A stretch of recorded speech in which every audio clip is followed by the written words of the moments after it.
दोहरा शतक वाला नहीं, संघर्ष का दूसरा नाम है शुभमन गिल। शुभमन गिल भारतीय क्रिकेट में पिता के कुर्बानी और करसन घाबरे के इत्तेफाक का वो मिसाल है जिसको शायद ही दुनिया कभी भूल पाएगी। शुभमन गिल के जिंदगी का एक ऐसा इत्तेफाक जिसने गिल को टीम इंडिया तक पहुंचा दिया, जिसको याद करके आज भी वो रो पड़ते हैं, क्योंकि यदि वो इत्तेफाक नहीं होती तो आज शुभमन गिल टीम इंडिया में नहीं होते। नमस्कार दोस्तों, आप देख रहे हैं क्रिकेट स्टार अर्जुन के एक स्पेशल एपिसोड कहानी शुभमन गिल के संघर्ष की। शुभमन गिल का जन्म 8 सितंबर 1999 को पंजाब के चाक खेरेवाला गांव में हुआ। पिता लखविंदर सिंह एक किसान थे तो मां किरण गिल एक हाउसवाइफ। घर में एक टीवी था जिसमें हर एक क्रिकेट मैच देखा जाता था। जब सचिन की बैटिंग आती थी तब पिता लखविंदर सिंह टीवी के पास से हिलते भी नहीं थे, क्योंकि उसके पिता भी बचपन में क्रिकेटर बनना चाहते थे, लेकिन अच्छे गाइडेंस नहीं मिलने के कारण वो क्रिकेटर नहीं बन पाए। जब शुभमन गिल 3 साल के थे तब से ही घर में रखे बैट से वो खेलते थे, लेकिन वो बैट इतना भारी था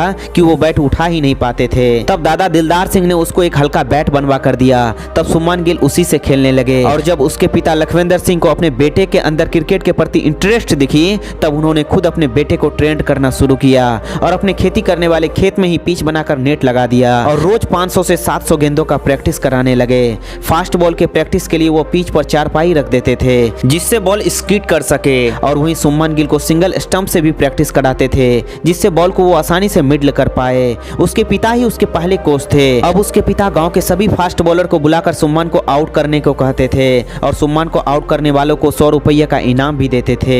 ये सप्ताह में 1 या 2 बार ही ऐसा होता था जब कोई यह इनाम जीत पाता था। बेटे का खेल के प्रति निखार को देखते हुए लखविंदर सिंह ने मोहाली शिफ्ट होने का निर्णय किया ताकि शुभमन को क्रिकेट की सारी सुविधा आसानी से मिल सके। इस समय उसके दादा दिलदार सिंह बहुत दुखी थे क्योंकि उसका पोता उससे दूर जा रहा था। यह डिसीजन लखविंदर सिंह के लिए आसान नहीं था, लेकिन कहते हैं ना, कुछ पाने के लिए कुछ खोना पड़ता है। यहाँ पर उसका एडमिशन मानव मंगलम स्कूल में कराया गया। इस स्कूल में कोई एकेडमी नहीं होने के कारण वो अपने फ्रेंड के साथ ही क्रिकेट खेलते थे।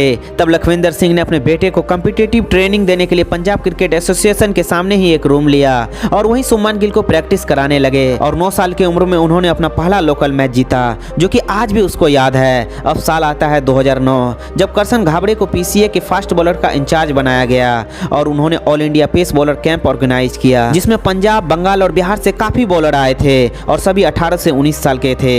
वहीं संदीप शर्मा भी उस कैंप का हिस्सा थे। वहां बॉलर्स की ट्रेनिंग तो हो रही थी, लेकिन प्रैक्टिस के लिए अच्छे बैट्समैन नहीं मिल रहे थे। एक दिन बारिश की वजह से ट्रेनिंग को इंडोर शिफ्ट करना पड़ा। तभी घाबरे और असिस्टेंट कोच ने सोचा कि जब तक यहाँ खेल शुरू होगा तब तक हम लोग बाहर से टहल कर आते हैं। स्टेडियम के सामने वाले ग्राउंड में 10 से 11 साल के बच्चे मैच खेल रहे थे।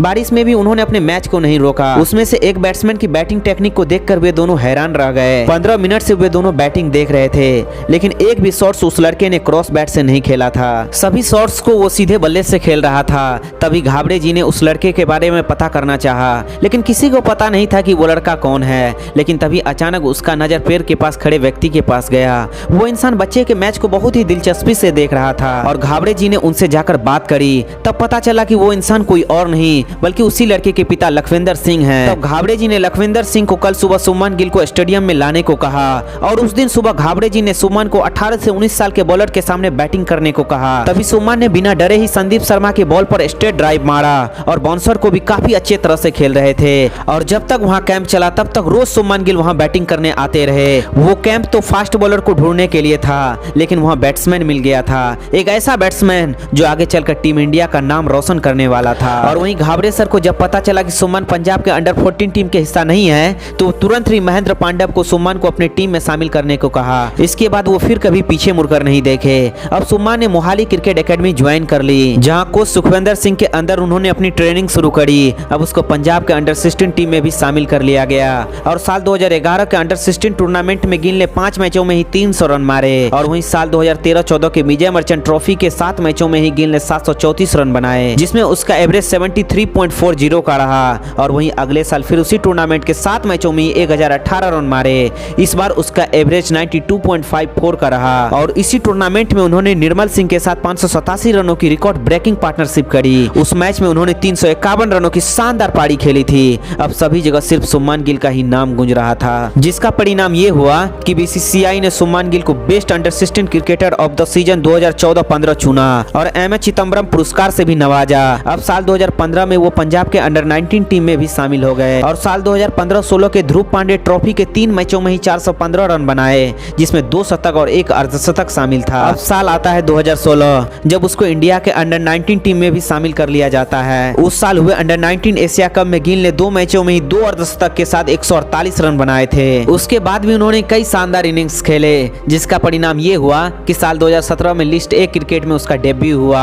2016-17 के विजय हजारे ट्रॉफी में उन्होंने 6 मैचों में ही 1 शतक के साथ 220 रन बनाए, जिसमें उसका एवरेज 36.66 का रहा। अब उसका फर्स्ट क्लास मैच में भी डेब्यू हो जाता है और बंगाल के खिलाफ वो अपने डेब्यू मैच में ही शानदार अर्धशतक जड़ देते हैं। अब साल आता है 2018, जब 2018 अंडर 19 वर्ल्ड कप के लिए सुमन गिल को इंडियन टीम का वाइस कैप्टन बनाया जाता है और अंडर 19 वर्ल्ड कप में भी उन्होंने शानदार परफॉर्मेंस किया और सेमीफाइनल में पाकिस्तान के खिलाफ खेली गई उसकी नाबाद 102 रनों की पारी को कोई भूल ही नहीं सकता है, क्योंकि उस मैच में उन्होंने अकेले ही अपने दम पर इंडिया को फाइनल में पहुंचा दिया था। और अंडर 19 वर्ल्ड कप में सुमन गिल को मैन ऑफ द टूर्नामेंट चुना गया, क्योंकि उन्होंने उस वर्ल्ड कप के 6 मैचों में ही 1 शतक और 3 अर्धशतक के साथ 372 रन बनाए थे और उस साल India under 19 world cup final भी जीत गई। अब उसी साल वो आईपीएल में भी शामिल हो जाते हैं, जिसमें केकेआर ने उसको 1 करोड़ 80 लाख में खरीदा और साल 2018-19 के रणजी ट्रॉफी के 5 मैचों में ही 728 रन बनाकर सबको चौंका देते हैं और उसमें तमिलनाडु के खिलाफ उसका 268 रनों की जो पारी थी वो सबसे लाजवाब पारी थी, जिसका परिणाम ये हुआ